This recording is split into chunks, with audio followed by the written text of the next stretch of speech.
siap untuk mendengar ya Tuhan, berbicaralah lagi kepada kami.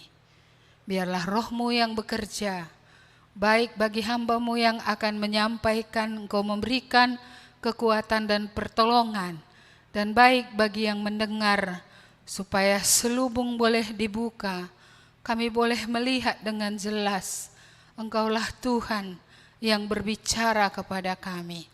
Mari Tuhan, berkatilah kami semua, di dalam nama Tuhan Yesus kami berdoa. Amin.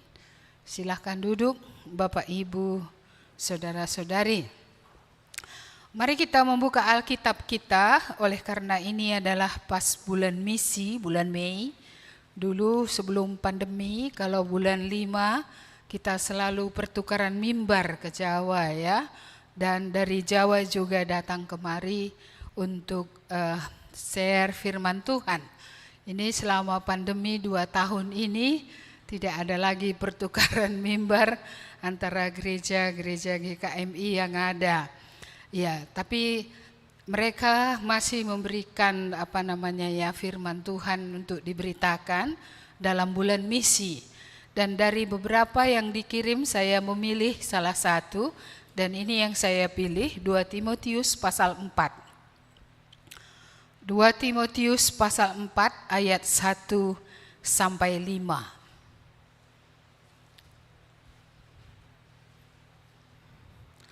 2 Timotius pasal 4 ayat 1 sampai 5.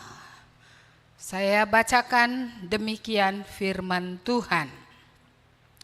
Di hadapan Allah dan Kristus Yesus yang akan menghakimi orang yang hidup dan yang mati, aku berpesan dengan sungguh-sungguh kepadamu demi penyataannya dan demi kerajaannya. Beritakanlah firman, siap sedialah, baik atau tidak baik waktunya. Nyatakanlah apa yang salah, tegurlah dan nasihatilah dengan segala kesabaran dan pengajaran. Karena akan datang waktunya, orang tidak dapat lagi menerima ajaran sehat, tetapi mereka akan mengumpulkan guru-guru menurut kehendaknya untuk memuaskan keinginan telinganya. Mereka akan memalingkan telinganya dari kebenaran dan membukanya bagi dongeng. Tetapi kuasailah dirimu dalam segala hal. Sabarlah menderita, lakukanlah pekerjaan pemberita Injil, dan tunaikanlah tugas pelayananmu. Ya, sampai sedemikian jauh tema yang saya pilih, selagi ada yang mendengar, beritakanlah firman. Iya, itu saya buat temanya. Atau mungkin penggal saja juga bisa ya, selagi ada yang mendengar. Iya, baik. Saya sudah pakai kacamata. Di sini ada yang lain yang pakai kacamata. Iya. Dulu saya bisa membaca tulisan itu yang di belakang. Sekarang walaupun saya pakai kacamata nggak bisa lagi saya baca. Kalau saya kurang depan sana mungkin saya bisa lihat gitu. Iya, berangsur-angsur, iya kan? Makin jauh makin tidak bisa dilihat. Iya. Bagaimana dengan yang lain ya? Ini saya lihat belum banyak yang pakai kacamata. Bagus-bagus, makan wortel dari kecil kali ya. Iya, jadi vitamin C-nya cukup, vitamin A-nya cukup, masih bisa dilihat. Iya, tapi Mama Depen bilang udah gini dia. Nah, berarti ini juga sudah ada penurunan. Iya, saudara-saudara, ini berlaku dalam hal fisik ya, makin jauh makin tidak melihat. Iya. Dalam hal rohani sebenarnya juga begitu ya. Makin jauh dari persekutuan dengan Tuhan, sebenarnya makin gak bisa lihat juga. Iya. Maka saya ingin sebelum kita masuk ke sini, sebentar kita coba melihat 2 Petrus pasal yang pertama, kalau saya gak salah, 2 Petrus pasal 1.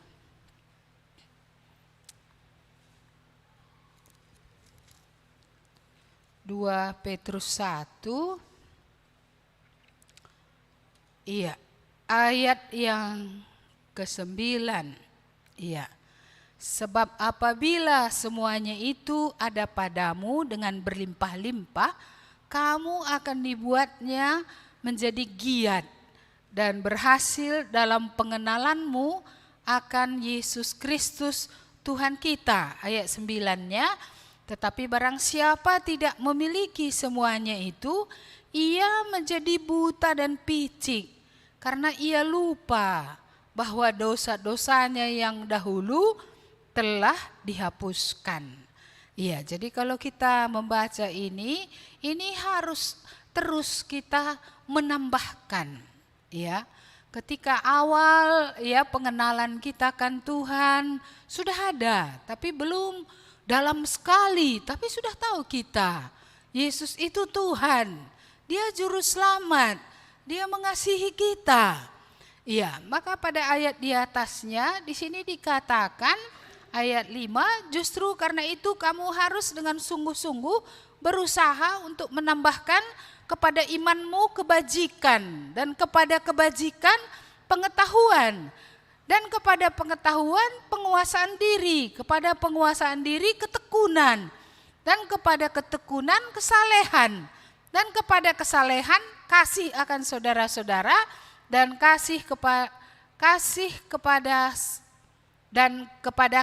akan saudara-saudara, kasih akan semua orang. Jadi tidak boleh orang berhenti pada sudah mengenal Yesus adalah Tuhan dan Juru Selamat, ya sudah datang ngakui dosa-dosanya dan diampuni, lalu ya sudah yakin akan kepastian keselamatan. Itu baru langkah awal. Jadi langkah yang berikutnya ini tadi, ya. Maka apa yang kita imani itu diamalkan. Tambahkanlah kepada imanmu kebajikan, perbuatan-perbuatan yang berkenan kepada Tuhan oleh karena iman itu.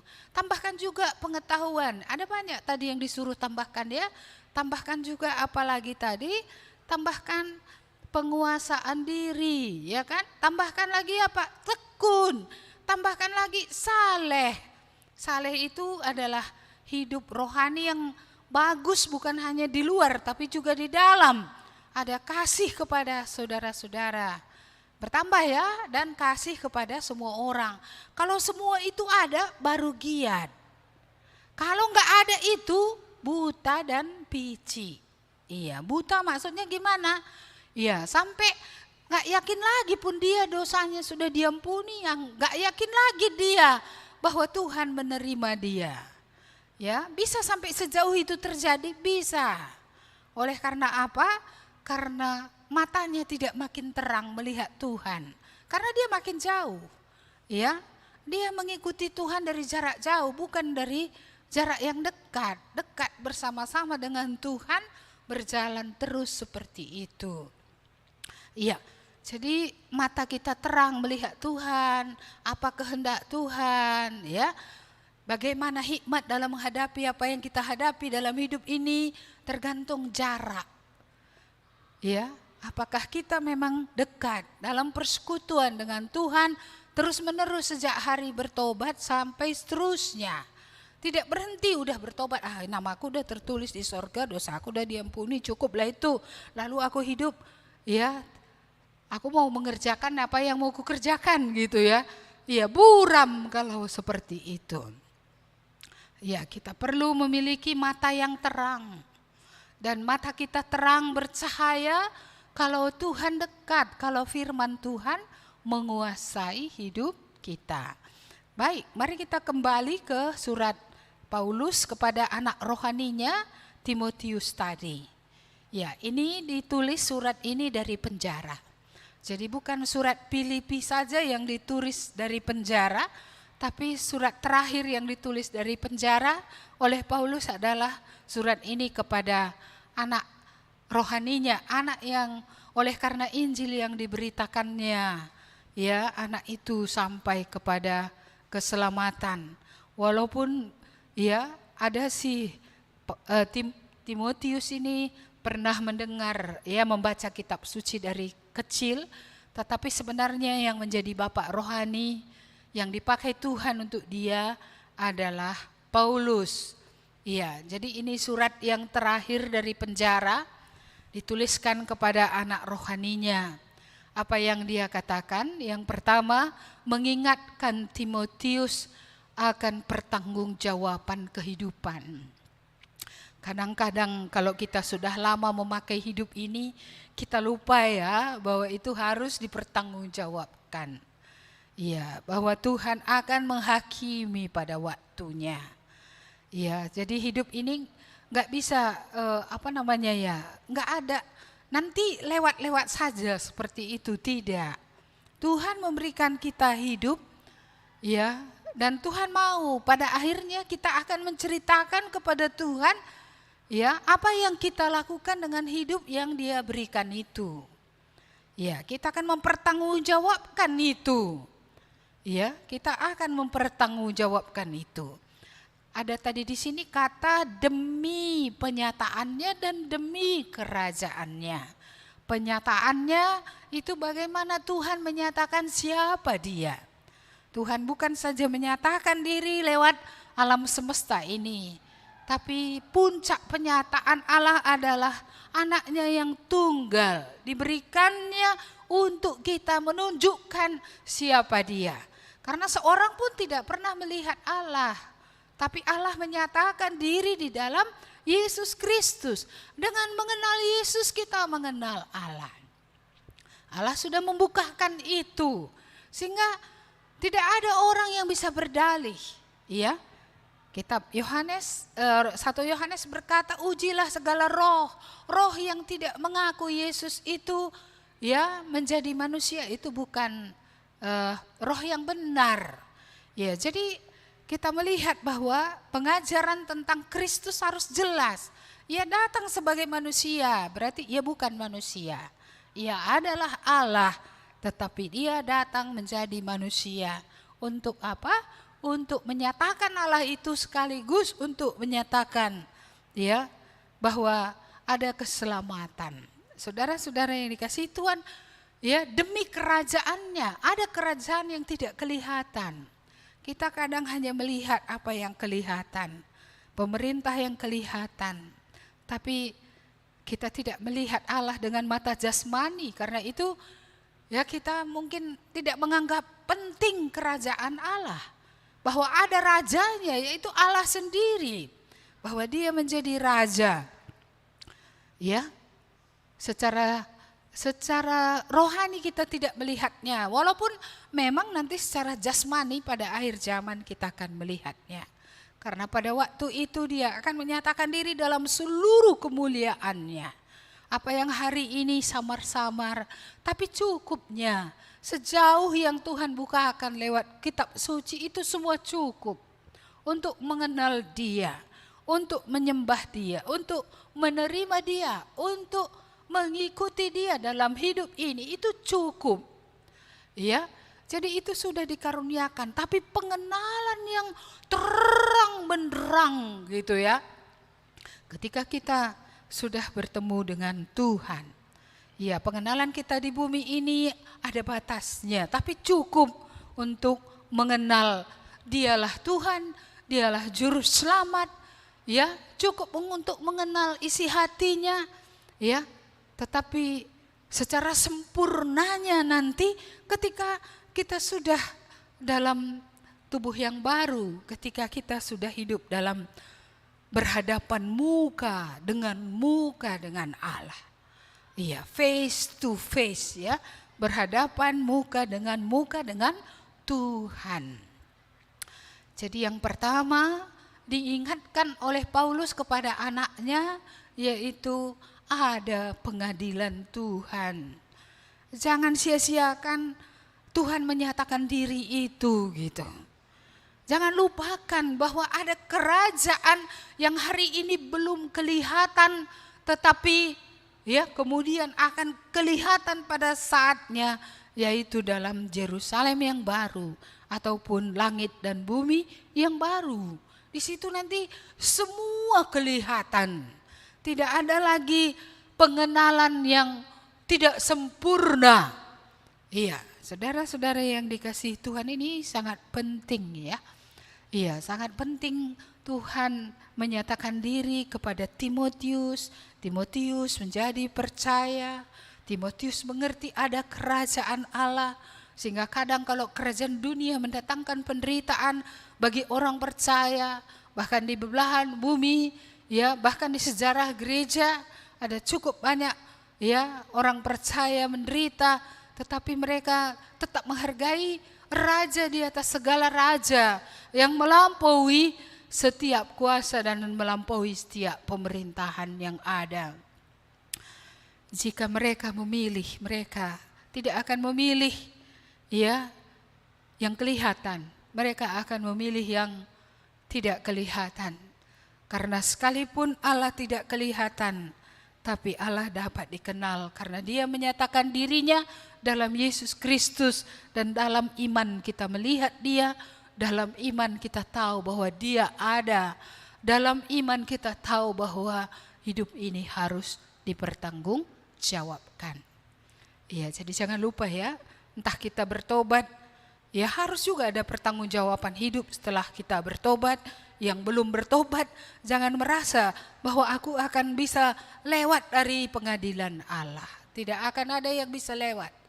Semua manusia yang diciptakan Allah, semua manusia yang Allah taruh nafas maka dia hidup, harus bertanggung jawab kepada Allah atas hidup yang diberikannya. Ayat yang berikutnya, beritakanlah firman, siap sedialah baik atau tidak baik waktunya.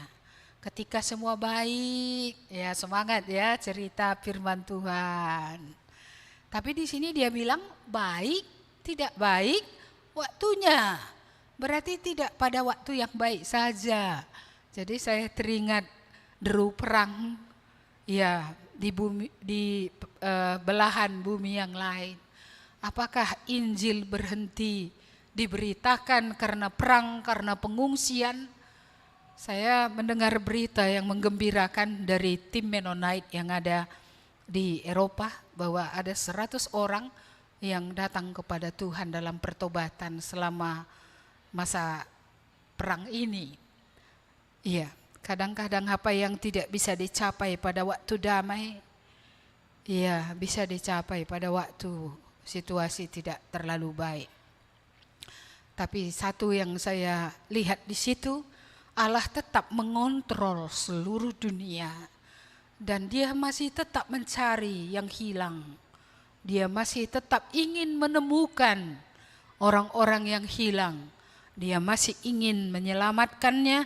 Dia ingin supaya mereka mengenal pengampunan dosa di dalam Yesus, mengenal keselamatan di dalam Yesus, mengenal hidup penuh harapan di bumi di dalam Yesus, dan mengenal hidup yang kekal di dalam Yesus di sorga. Pada Zoom dengan remaja pemuda hari Jumat itu, saya bertanya kepada mereka, di mana sih letak enaknya dosa?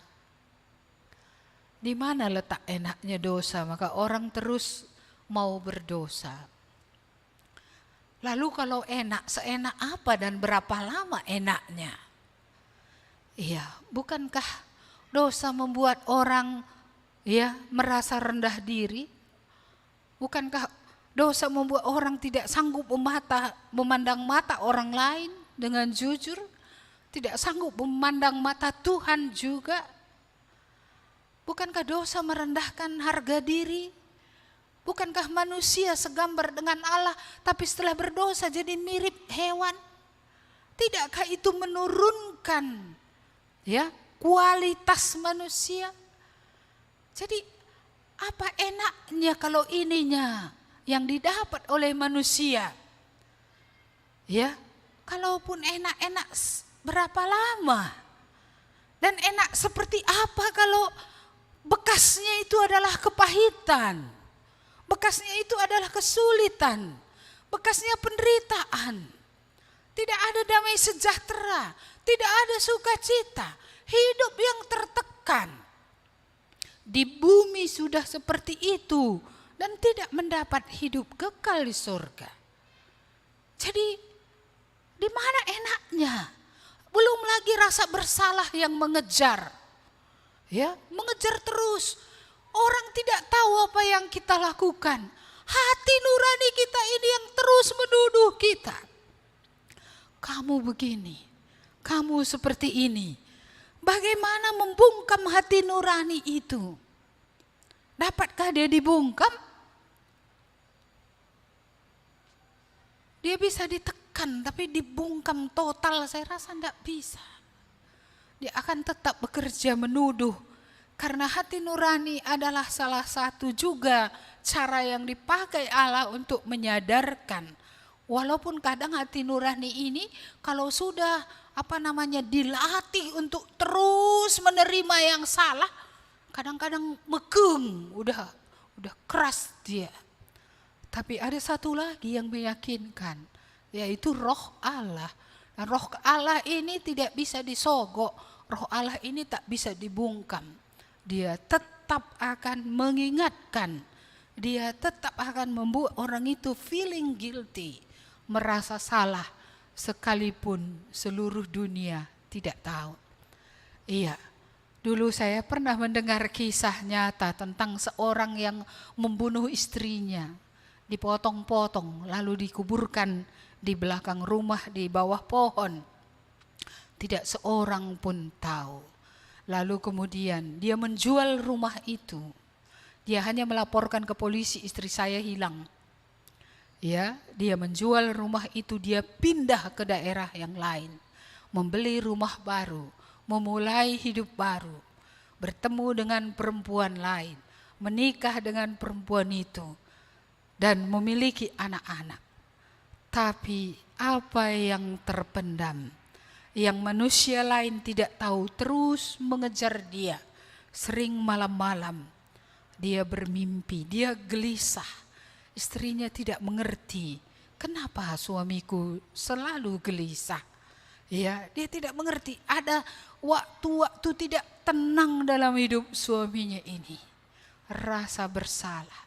Iya, pendek ceritanya, dia kemudian mendengar firman Tuhan. Dia kemudian menyadari mengapa dia terus tertekan selama ini. Karena dosa itunya. Ya, karena pembunuhan yang dilakukannya, sekalipun polisi pun tak bisa menemukan jejaknya. Orang lain tidak tahu apa yang dilakukannya. Tapi itu terus menekan dia. Setelah dia datang kepada Tuhan, barulah dia pergi ke kantor polisi. Dan dia bilang, aku membunuh istriku. Polisi bilang, karena di kota itu dia terkenal orang yang baik. Dia terkenal seorang pengusaha yang baik. Dan dia sering menolong tetangga-tetangga, ya, menolong secara sosial. Ya, seperti itu. Jadi di mata mereka, he is a good person, orang yang baik gitu. Tapi setelah dia melapor ke polisi itu, ya polisi itu bingung. Ya, apa iya? Ya kan, mereka nggak percaya bahwa dia seperti itu. Tapi dia tahu dia seperti itu. Dan rasa bersalah itu never stop leaving him. Nggak pernah berhenti meninggalkan dia. Nggak pernah. Dia mengatakan, di bawah pohon yang inilah kutanam istriku. Rumah itu kujual. Carilah. Pasti ada tulang-tulangnya tertinggal di situ. Padahal itu sudah sekitar 20 tahun lalu. Saudara-saudara, polisi menghubungi wilayah di mana dia tinggal dulu dan benar-benar mengorek di bawah pohon itu dan masih menemukan sisa-sisa tengkoraknya, sisa-sisa tulang daripada istrinya.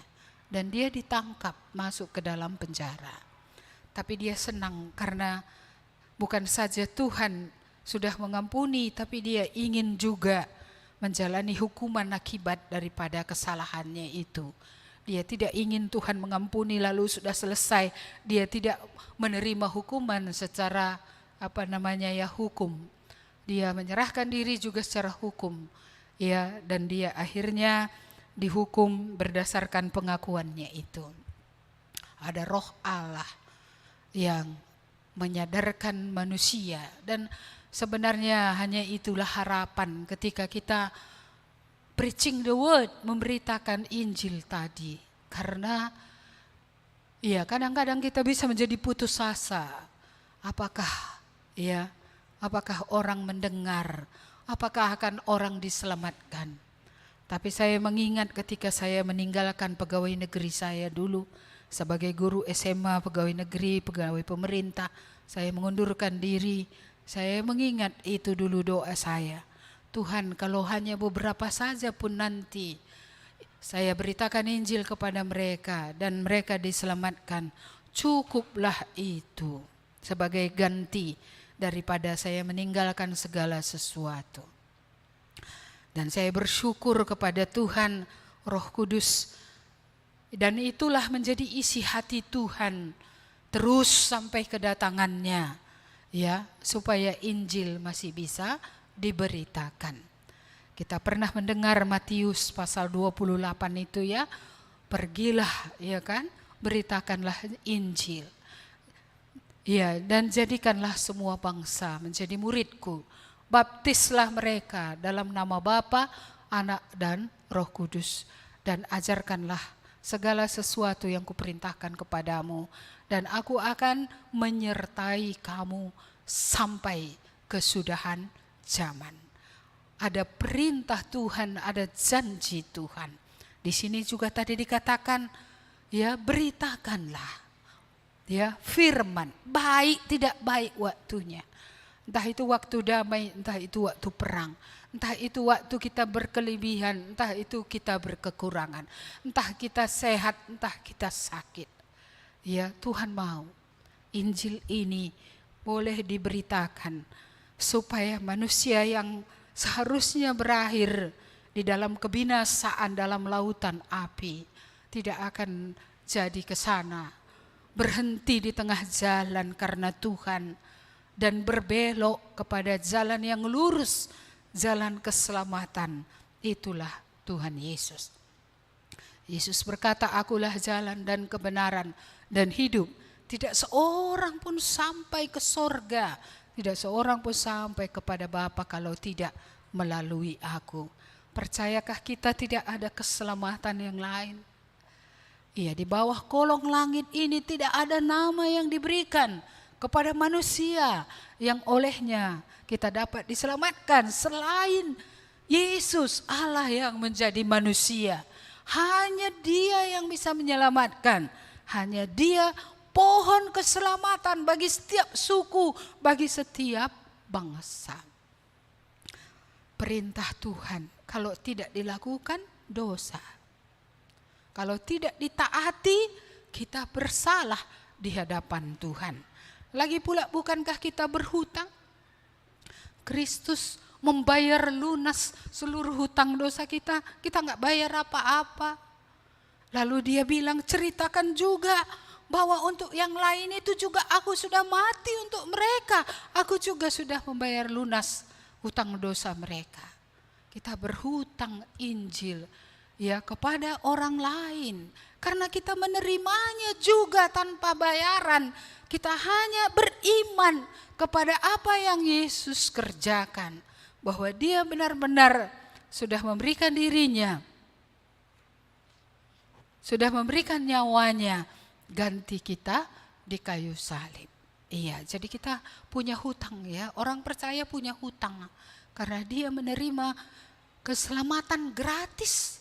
Dia diampuni gratis dari pihak Dia, dari pihak Allah, pengorbanan dari pihak Allah, ya, memberikan nyawa, memberikan darah. Iya, tadi di sekolah minggu, dosa itu seperti kirmiji. Mungkin kita lebih mengerti kalau dosa itu seperti darah. Darah yang merah, kotor, yang tak bisa dibersihkan. Kecuali darah yang suci, darah Yesus. Hanya itu bisa menutupi ya dosa. Saudara-saudara yang dikasihi Tuhan, kalau saudara sudah sampai pada tidak ada keselamatan ya di dunia ini selain di dalam Yesus Kristus. Inilah perintah Tuhan. Bukan saja ketika murid-muridnya di bumi sebelum dia berangkat ke sorga, amanat agung itu diberikan dan dengan disertai janji bahwa aku menyertai kamu. Di sini tadi Paulus mengulangi hal yang sama kepada Timotius anak rohaninya. Beritakanlah firman itu Timotius, baik tidak baik waktunya, siap sedialah senantiasa. Jadi bukan di musim keadaan baik tadi ya, tapi dalam setiap musim hidup ini harus menjadi hasrat. Ini menjadi keinginan hati kita yang terutama. Tuhan senang kalau kita melakukan firman-Nya. Tuhan senang kalau kita menceritakan pengampunan dosa di dalam Tuhan Yesus. Tuhan senang kalau kita menceritakan ada hidup kekal di dalam Tuhan Yesus. Jadi entah baik tidak baik waktunya. Ya, makanya saya sering ingin berhenti ya. Tapi kalau masih hidup mengapa berhenti? Ya, orang bisa emeritasi tapi pelayanan, artinya firman Tuhan masih tetap harus dibagikan kepada orang lain. Siapa tahu? Ya, siapa tahu? Ya, ini masih ada orang yang akan mendengar. Nyatakanlah apa yang salah. Wah, ini yang sulit. Karena kita sering takut orang tersinggungnya. Ya, saya pernah menyatakan yang salah kepada seseorang. Karena itu dia meninggalkan gereja. Saudara-saudara yang dikasihi Tuhan, itu resiko yang harus diambil. Tak semua orang senang kalau kesalahannya dibukakan. Tapi sebagaimana Yohanes Pembaptis membukakan kesalahan Herodes.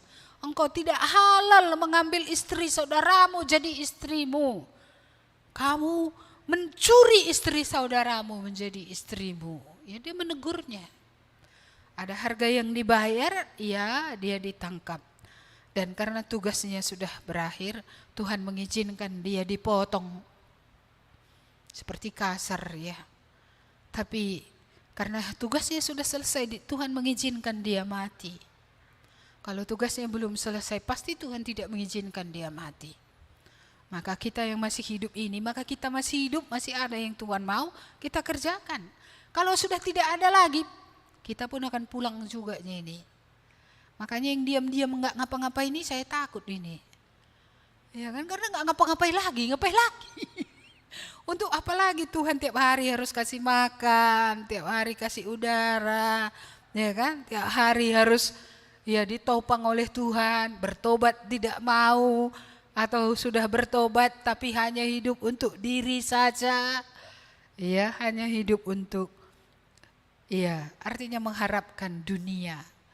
Ya, minta ini sama Tuhan, minta ini sama Tuhan, minta rezeki, minta kesehatan, minta apa saja. Ya, apa kata firman Tuhan? Malangkalilah orang yang hanya untuk dunia ini saja berpengharapan kepada Kristus. Ya, karena dia hanya untuk dunia saja, untuk makan, untuk sehat, untuk ada uang untuk jalan-jalan barangkali. Ya nggak tahu, pokoknya semua hanya untuk dunia. Tuhan bilang malangkalilah orang seperti itu. Karena apa yang dimintanya itu hanya sampai di sini saja. Kristus datang bukan supaya kita terpelihara di bumi saja. Dia mau supaya kita mendapat bagian dalam kekekalan. Dan itu mulai dari dunia ini sampai selama-lamanya. Jadi mendapat bagian dalam Tuhan sebenarnya sungguh indah. Karena di bumi kita menjadi milik Tuhan. Setelah mati terus menjadi milik Tuhan. Bahkan forever and ever, tidak pernah berakhir, saleleng-leleng nai ya. Iya, kita tetap akan menjadi milik Tuhan. Iya, jadi beritakanlah ya, beritakanlah firman, baik tidak baik tadi waktunya, siap sedia ya. Ya, tegurlah dan nasihati dengan segala kesabaran dan pengajaran. Ya, waktu saya membaca ini saya diingatkan kembali terjemahan bahasa Inggris dari kesabaran itu mereka buat di Alkitab bukan patience, tapi mereka buat long suffering. Long suffering itu, long itu lama, suffering itu menderita. Berarti dalam sabar orang harus siap untuk long suffering ini tadi, untuk siap untuk sabar dalam penderitaan. Ya, jadi dalam pemberitaan Injil ini harus ada sabar, karena kadang kita layani orang belum bertobat dia. Anak kita dari kecil udah kita doakan, kita ajari, kok gak sampai-sampai ya? Apakah kalau belum sampai kita akan mengurangi kadar firman Tuhan? Tentu tidak, karena firman Tuhan itu standar. Entah kita sampai atau tidak sampai itu standar. Dan itu tidak bisa dikurangi. Iya, makanya gitu pun bisanya. Nanti kan kasihan Tuhan. Ini kalimat yang kayak mana ini? Ini kalimat pemikiran manusia. Tuhan sudah belas kasihan. Makanya Allah mengirim Yesus ke dalam dunia. Tuhan sudah belas kasihan, makanya Yesus sudah mati untuk dosa. Supaya dosa kita yang banyak itu bisa dibasuh, dibersihkan, diampuni. Tabiat kita yang sudah berkarat dari sejak kecil sampai umur kita hari ini itu bisa digus-gus ya, digosok oleh Tuhan walaupun menyakitkan ya. Pelan tapi pasti hari lepas hari. Pengudusan itu akan Tuhan lakukan. Karena gak akan ada orang yang masuk ke sana dengan karat-karatnya itu semua. Maka kadang menyakitkan kali harus kita alami supaya karat itu jatuh. Karena seringkali kita kalau ada dosa yang kita anggap ringan gitu loh. Padahal di mata Tuhan kan gak ada yang ringan. Kalau ringan memakan buah pohon kan Adam gak ditendang keluar dari Taman Eden. Dia tidak menderita. Ini seluruh penderitaan dimulai dari ketika dia keluar dari Taman Eden itu. Dimulai dari ketika dia tidak mau mendengar Tuhan. Tidak mau taat. Tidak mau pegang apa yang Tuhan katakan. Dari sana bermula penderitaan itu dan terus menderita. Dan kita keturunannya juga karena kita juga sama bebalnya dengan dia. Ya, kita juga apa kita mendengar? Apa kita taat? Apa kita memandang serius memegang firman Tuhan itu? Iya, jadi memang menerima Yesus satu kali, tapi dikuduskan itu terus menerus sepanjang hidup. Ya, melawan iblis gampang dalam nama Yesus. Iblis pergi, iblisnya pergi. Kalau karakter dalam nama Yesus, karakter malas pergi enggak pergi. Karena karakter dibentuk dari latihan dari kecil. Iya, maka hal yang baru juga harus terus dilatih. Hidup dalam hidup yang baru itu.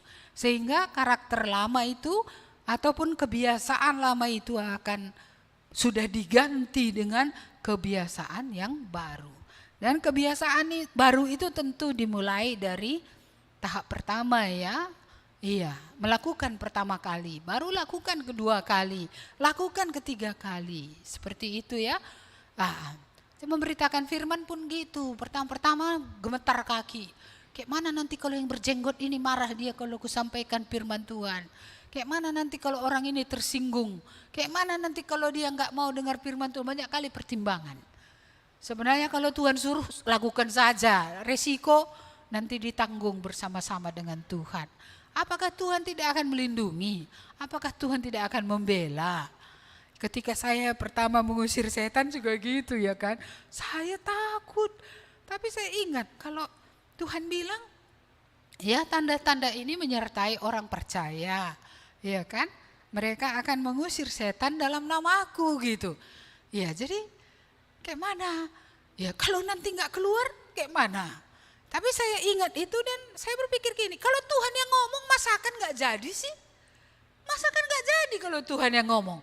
Kalau gak jadi yang Tuhan bilang, yang malu Tuhan. Iya, dan saya yakin Tuhan berkuasa menggenapkan apa yang Dia katakan. Walaupun memang ayo nyanyi kita dulu, ku bilang juga. Karena gak ada kawanku sendirian di situ. Ya, tapi kan ada Tuhan sebenarnya di situ. Tapi secara pribadi saya hanya sendiri dengan orang yang dilayani itu gitu. Iya, akhirnya setelah nyanyi itu saya menjadi tenang karena ingat gak mungkin Tuhan tidak akan menggenapkan apa yang Dia katakan. Akhirnya saya mengusir setannya itu dan setannya itu keluar. Saya melihat kuasa Tuhan di situ. Pertama kali kan gitu ya. Ya berikutnya tentu nggak takut itu lagi karena apa?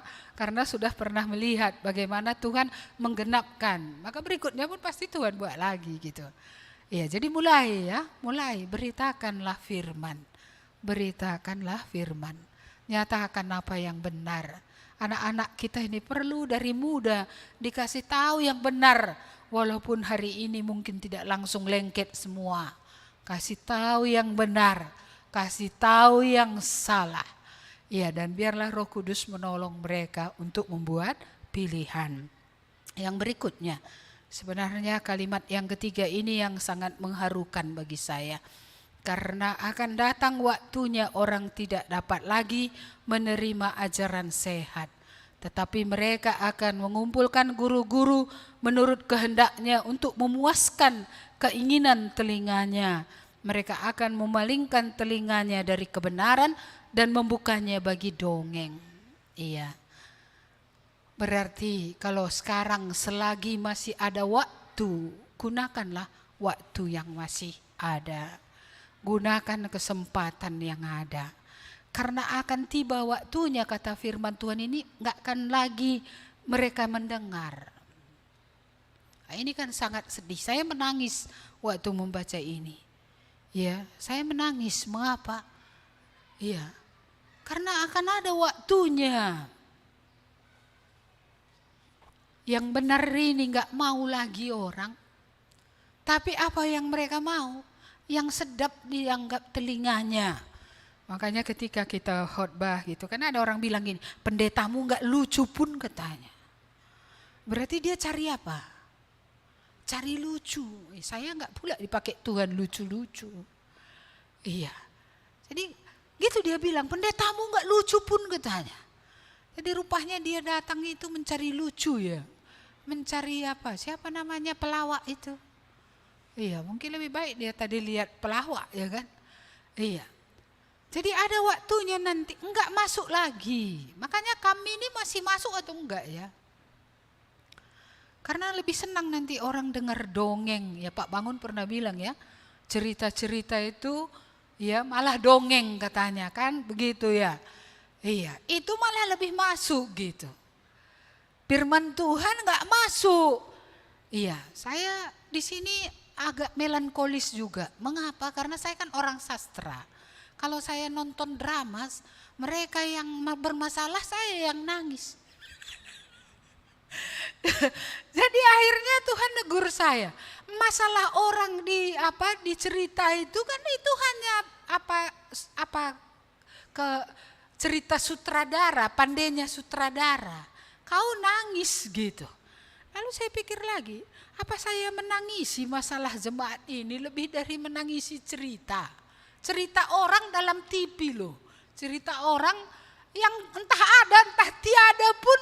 Dan lagi kalaupun ada kan kita gak kenal sama sekali gitu. Iya, tapi ada sekeliling kita banyak orang. Cerita hidup mereka itu apa kita tangisi seperti menangisi ketika melihat itu. Ya jadi kan bodoh juga itu kan.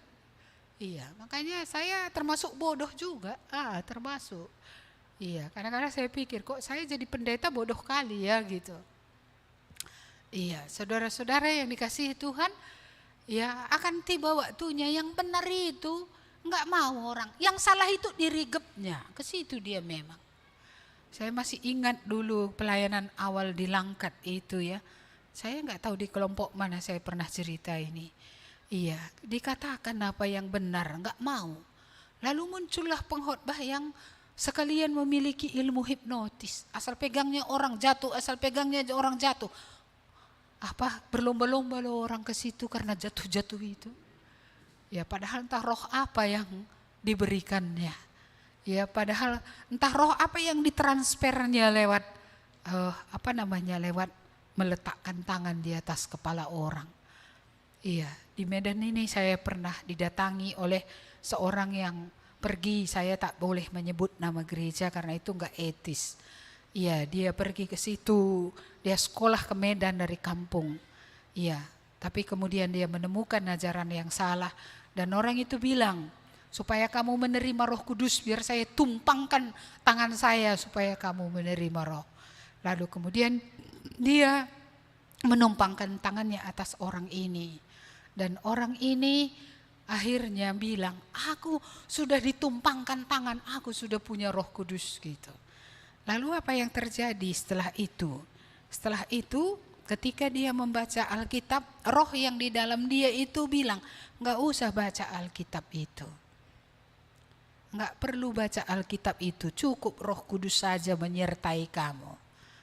Jadi waktu dia cerita sama saya langsung mengerti karena Tuhan kan bilang, ujilah segala roh.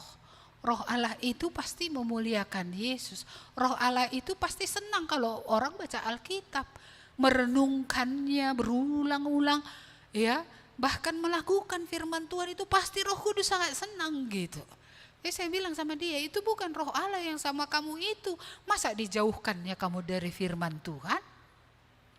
Lalu dia bilang, orang katanya Roh Kudus kok. Ya, saya kasih lagi 1 Yohanes 4 ayat 1-4 itu, ujilah segala roh. Ujilah, jangan percaya saja. Kalau kamu mau, mari kita sama-sama mengujinya, apakah ini dari roh Allah atau bukan gitu.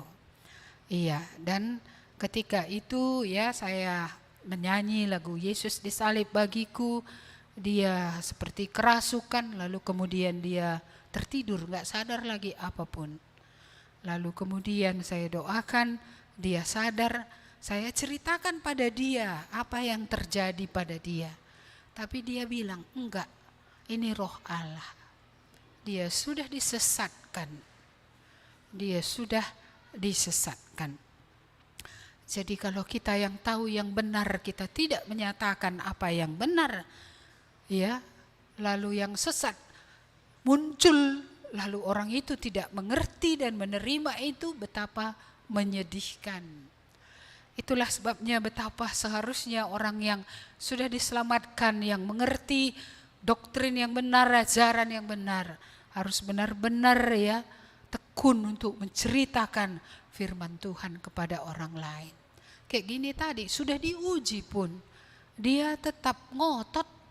Udah didoakan, ditumpangkan tangan di kepalaku katanya. Iya, padahal orang menerima Roh Kudus karena percaya kepada Yesus. Ketika kita percaya, ketika kita menerima Yesus, Allah mengirim rohnya tinggal dalam hati orang percaya itu. Iya, tapi ya seperti itulah. Iya, jadi banyak nabi-nabi palsu, ajaran palsu, makanya Paulus mengingatkan anaknya Timotius untuk careful, untuk berhati-hati, untuk sungguh-sungguh berhati-hati. Kita juga harus berhati-hati.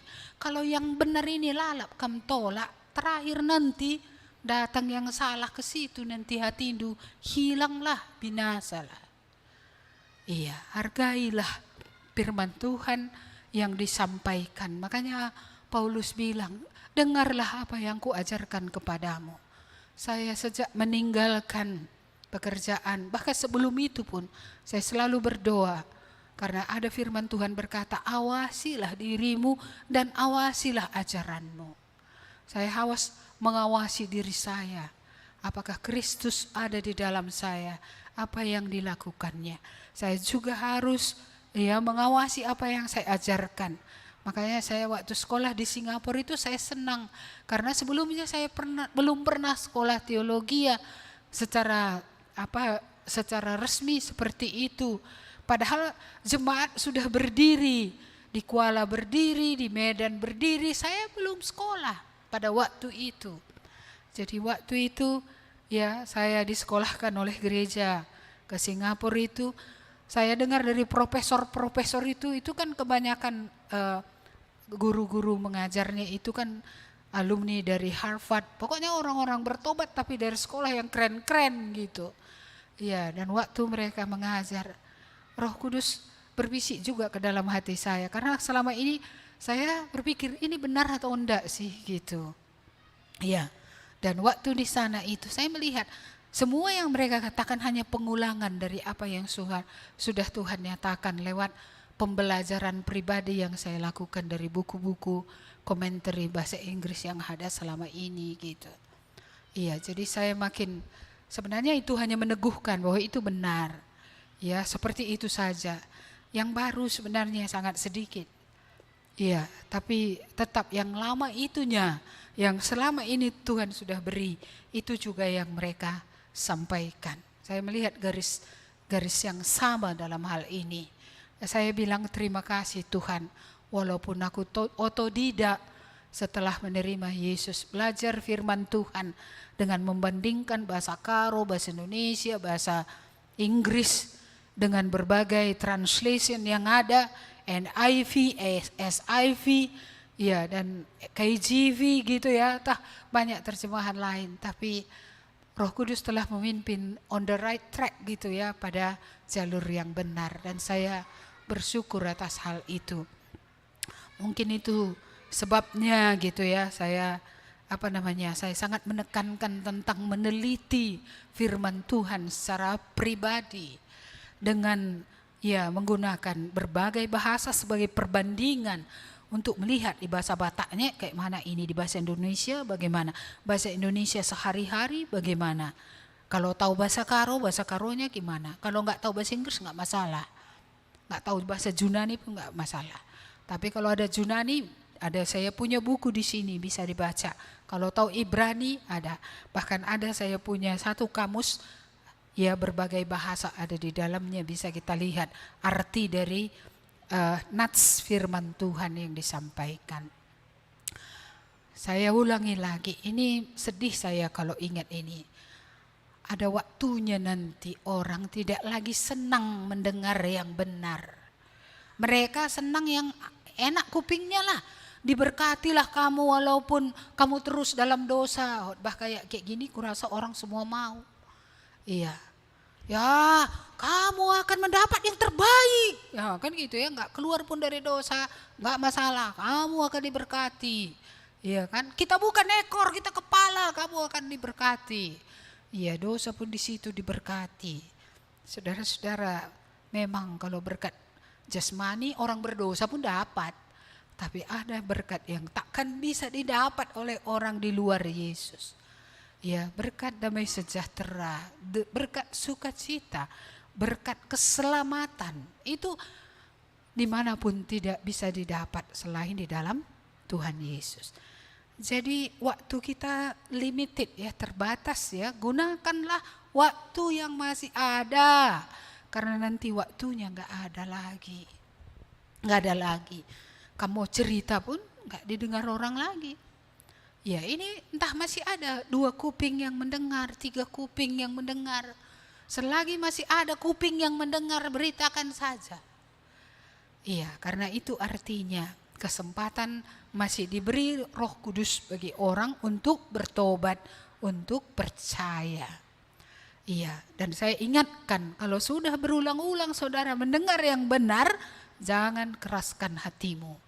Karena nanti yang seperti itu, yang sesat itu datang ke sana, dia dibawa.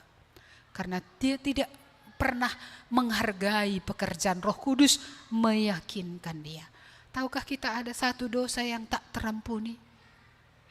Semua dosa bisa diampuni, berzina bisa diampuni, membunuh bisa diampuni, pernah menyangkal Tuhan bisa diampuni, pernah tidak percaya bisa diampuni, berbohong, mencuri, ya, apalagi melakukan dosa-dosa yang lain, semua bisa diampuni. Tapi ada satu yang tak terampuni. Apa itu?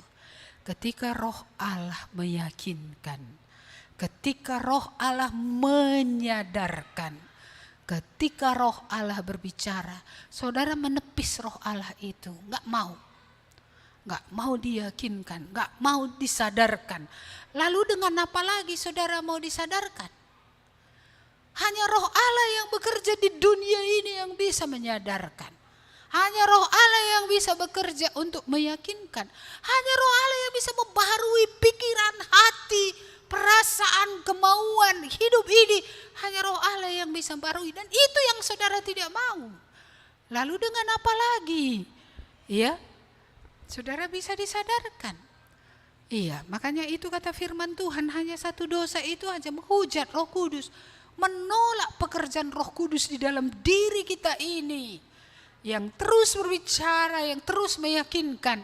Inilah, kalau dia menolak Roh Kudus yang meyakinkan, dengan apa lagi dia bisa disadarkan? Gak ada lagi, maka tidak ada lagi pengampunan. Iya, jadi kalau Tuhan memberi pengertian, ya itu pekerjaan Roh Kudus. Bisa kita mengerti, Tuhan mau kita mengambil satu langkah lagi. Menyerahkan hidup kepada Tuhan. Itulah percaya kepada Tuhan. Menerima Tuhan Yesus dalam hidup kita. Kesempatan terbatas. Akan ada waktunya orang lebih suka dengar dongeng, dengar yang lain, daripada mendengar kebenaran. Rebut waktu itu, gunakan waktu itu. Yang terakhir, ayat yang kelima. Tetapi kuasailah dirimu dalam segala hal. Sabarlah menderita. Kembali lagi long suffering tadi ya. Lakukanlah pekerjaan pemberita Injil dan tunaikanlah tugas pelayananmu. Ya, inilah yang dilakukan oleh Paulus dari sejak masa mudanya sampai menjelang kematiannya. Dia menguasai diri sedemikian rupa, ya, bukan apa yang dia mau, tapi yang Tuhan mau. Maka dari kota ke kota dia menceritakan Injil. Bukan karena tidak ada pergumulan maka dia melanjutkan. Cukup banyak pergumulan, dia ditolak, ya, dia mau ditangkap, dia mau dibunuh, ya, dia pernah kelaparan, dia pernah kedinginan, dia pernah kekurangan. Tapi mengapa dia tidak berhenti? Ya, kenapa dia tidak berhenti? Karena dia sudah tahu, ya, hanya firman yang menyelamatkan, hanya firman yang mengajari, hanya firman yang memberikan hikmat, hanya firman yang menyatakan kesalahan sehingga orang bisa berubah. Hanya firman, ya, yang bisa benar-benar mengubahkan, bahkan memperlengkapi manusia melakukan apa yang berkenan kepada Tuhan. 2 Timotius 3 ayat 16. Segala firman itu, maka dia menguasai diri, terus memberitakan firman, terus seperti memaksa diri, force himself, memaksa dirinya untuk lanjut dan untuk lanjut. Walaupun kalau secara fisik dia kan sakit juga, ada duri dalam dagingnya. Dia telah berdoa 3 kali, tidak sembuh. Orang lain disembuhkan Tuhan. Lewat doanya orang disembuhkan Tuhan. Tapi dia sendiri, Tuhan bilang cukuplah kasih karuniaku bagimu. Dia lanjut bukan karena mudahnya perjalanan hidup yang dia alami. Dalam beratnya kesulitan, baik masalah di dalam tubuhnya, baik masalah ketika dalam perjalanan, hal-hal yang dia alami, bahkan reaksi-reaksi yang tidak semua positif, ada juga reaksi-reaksi yang negatif. Ya, dia push gitu ya, dia terus maju terus. Dan inilah yang dikatakannya juga kepada Timotius. Timotius, lanjutlah, tunaikan tugas pelayananmu, beritakanlah Injil. Lanjut anakku Timotius gitu ya. Inilah nasihat terakhir yang diberikannya kepada Timotius sebelum dia meninggal. Karena kalau kita lihat perikop ini, dia bilang mengenai diriku, darahku hampir dicurahkan. Artinya waktu kematiannya sudah dekat, dia sadari itu. Dan inilah nasihat yang terakhir yang diberikannya kepada Timotius. Iya, dan Timotius tentu mendengar apa yang dikatakan oleh bapak rohaninya ini, yang selama ini dia ikuti, yang selama ini diteladaninya di dalam hidupnya. Ya, jadi push ya, lanjut, kuasailah diri. Ya mungkin banyak hal yang harus kita taruh ke tepi, ke samping untuk sampai kepada tujuan. Saya rasa kesaksian tadi merupakan contoh. Sebenarnya nggak salah berayam sama berladang kan. Tapi masalahnya adalah ladang itu menawan seluruh pikiran. Ya, ayam itu menjadi lebih berharga daripada manusia. Sebenarnya iya, bukan nggak diperhamba, sudah diperhamba oleh pekerjaan ini. Sehingga tidak lagi memikirkan yang kekal, yang Tuhan pikirkan. Tak lagi memikirkan bagaimana orang-orang lain sampai kepada keselamatan. Saudara-saudara, ketika saya masih mengajar, bukan karena mengajar itu dulu menghalangi saya memberitakan firman. Iya, saya malah dengan bekerja itu lebih banyak Injil saya bisa beritakan. Saya bisa buat camp, saya bisa cerita juga pada hari Jumat kepada anak-anak, saya ketemu guru-guru, ya saya bisa cerita firman Tuhan, saya ke kantin, saya bisa cerita firman Tuhan, saya kenal lingkungan masyarakat di sana, ya saya mengunjungi kampung-kampung yang ada dulu, kampungnya Anto almarhum, kampung Si Rahmat, ya kampung Ibu Guna, kan dari situnya mereka semua mendengar Injil. Iya. Jadi sebenarnya banyak yang saya bisa kerjakan lewat pekerjaan saya. Tapi mengapa saya harus meninggalkan? Hanya karena Tuhan ngomong. Kalau dulu aku menyuruh engkau ya untuk memakai tongkat supaya keluar air. Sekarang Tuhan bilang hentikanlah. Aku mau engkau berseru saja dan akan keluar airnya.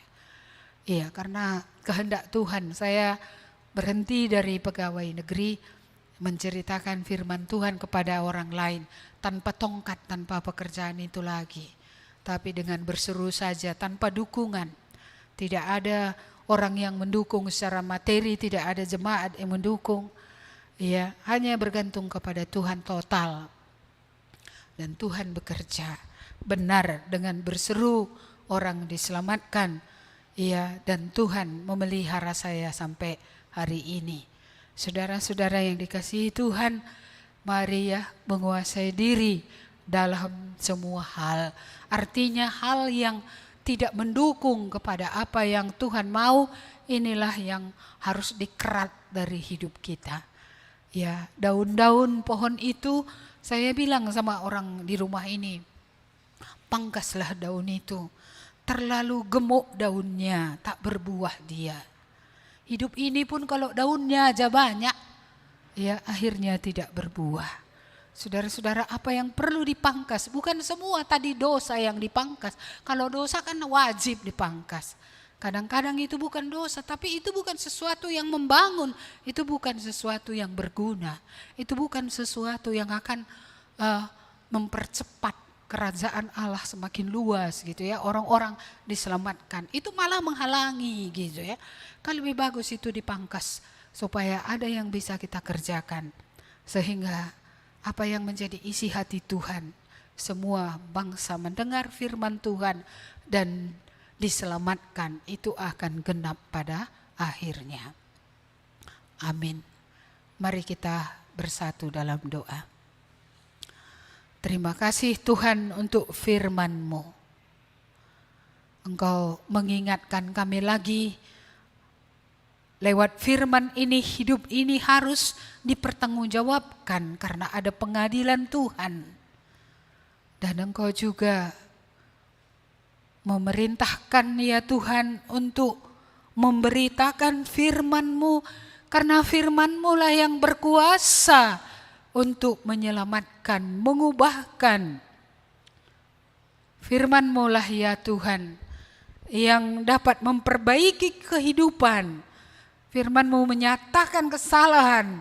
Firman-Mu menyatakan apa yang benar. Sehingga orang-orang bisa sampai kepada Tuhan, sampai kepada jalan kebenaran di dalam Kristus Yesus. Terima kasih Tuhan, Kau mengingatkan lagi waktu yang terbatas ini. Masih ada yang mendengar, itu adalah anugerah. Karena ada waktunya nanti orang hanya mau mendengar apa yang menyenangkan bagi kupingnya dan menolak kebenaran. Karena itu biarlah kami merebut waktu yang masih ada ini untuk betul-betul kami dengan serius dan maksimal menggunakan apa yang ada, memberikan hidup kami, memberikan firman yang sudah kami alami, supaya semakin banyak orang lain mengalami pengampunan dosa dalam Tuhan Yesus, mengalami keselamatan, mengalami damai sejahtera, mengalami sukacita, mengalami pemeliharaan Tuhan. Mari Tuhan, peringatan-Mu soal waktu ini biarlah itu dalam bagi kami, supaya sungguh waktu-waktu yang ada ini kami gunakan untuk melakukan apa yang Tuhan katakan. Ampunilah kami kalau ada waktu-waktu yang sudah lewat terbuang dengan tidak berguna ya Tuhan. Kiranya Engkaulah yang menyucikan dan menolong kami, supaya dalam waktu ini kami boleh maksimal untuk kekekalan. Terima kasih Tuhan. Banyak yang menarik kami di dunia ini, tapi Engkau berkata, kuasailah dirimu. Banyak yang berusaha supaya rencana Tuhan dalam hidup kami tidak genap. Kiranya Tuhanlah menolong supaya kami menguasai diri. Bahkan ada musuh iblis yang berusaha menghancurkan tujuan yang baik yang sudah Tuhan tetapkan dalam hidup kami. Tuhan tolong kami untuk waspada dan boleh melawannya. Dan tolong kami untuk terus berada dalam jalan yang benar, untuk mengerjakan apa yang Tuhan percayakan, untuk terus memberitakan kabar baik, ada keselamatan pengampunan dosa dalam Tuhan Yesus. Terima kasih Tuhan, hamba-Mu berdoa, jikalau masih ada di antara orang yang mendengar firman-Mu belum sampai kepada keselamatan, oh Tuhan, tolonglah mereka supaya menetapkan hati mereka untuk datang kepada Tuhan dalam pertobatan.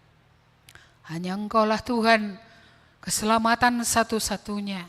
Hanya Engkau yang dapat menyelamatkan kami, mengampuni dosa kami. Hanya Engkau yang dapat mensucikan karakter kami. Hanya Engkau yang dapat membaharui kami. Biarlah ada orang yang hari ini berkata kepada Tuhan, Tuhan selamatkanlah aku. Dan kami juga berdoa ya Tuhan untuk setiap kami yang sudah mengalami kasih Tuhan. Kalau kami sudah stuck, kalau kami sudah berhenti dari memberitakan kabar baik itu, ampuni kami Tuhan. Karena kami akan celaka kalau kami tidak menaati Tuhan. Dan Tuhan, Engkau mengatakan kami berhutang. Karena kami sendiri sudah menerima anugerah dengan cuma-cuma. Engkau mau kami pun akan membagi apa yang kami terima dengan kerelaan dan sukacita kepada orang lain di tengah tekanan dan penderitaan ya Tuhan. Terima kasih Tuhan. Biarlah kami dibaharui lagi untuk bangkit, untuk melanjutkan, bahkan untuk terus kami berjuang dalam perjuangan yang Tuhan perjuangkan. Kami memuji Engkau Tuhan untuk firman-Mu hari ini. Kiranya Engkaulah terus menolong kami supaya dalam setiap keadaan kami menggunakan waktu itu dengan sebaik-baiknya untuk melakukan pemberitaan firman itu. Jemaat, pulanglah, Allah yang telah memanggil engkau kepada pertobatan, Allah yang telah memberi perintah untuk memberitakan Injil dengan janji, aku menyertai engkau sampai kesudahan zaman. Allah yang sama juga hari ini akan menyertai engkau dalam melakukan firman-Nya dalam hidupmu. Amin.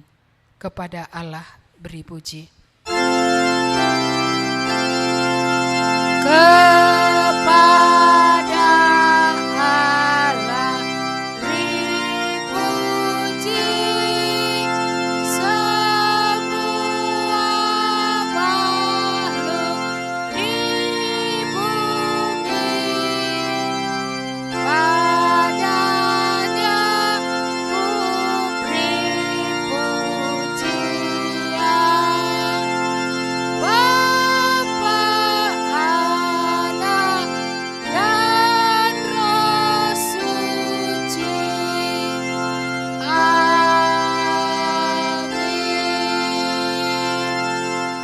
Amin. Selamat hari Minggu, Tuhan memberkati.